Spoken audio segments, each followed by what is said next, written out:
Hello friends, Radhe Radhe, नमस्कार। मैं भी अपने यूट्यूब चैनल पर और फेसबुक आईडी पे आप सभी के लिए प्यारी सी माँ का विदाई गीत लिखने में अगर अच्छा लगे जिसे वीडियो बताइएगा।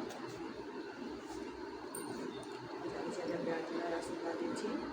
आप सबके सपोर्ट से हम आगे बढ़ेंगे। कैसे के करी मैया तुम्हारी विदैया हो कि सोची सोची ना, हो कि सोची सोची ना। मैया बेला रुवैया हो कि सोची सोची ना, हो कि सोची सोची ना। मैं मोरी वेला रुवैया हो कि सोची सोची ना। किकरा खातिर लाई मैया फूल उलवा हो कि करे खातिर ना, हो कि करे खातिर ना। मैया पूछी हम गजरवा हो कि करे खातिर ना। मैया पूछी ला गजलवा हो कि सोची सोची ना।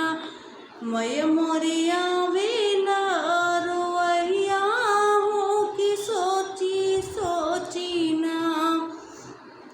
कैसे के कहरी मैया हम हूँ विदैया हो कि सोची सोची ना, हो कि सोची सोची ना।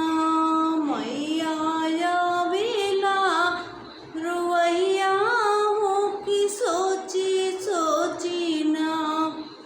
किकराई खातिर मैया लाई लाल की चुनरिया हो कि किकरा खातिर ना, हो कि किकरा खातिर ना। मैया लाला सिंदूरवा हो कि किकरा खातिर ना।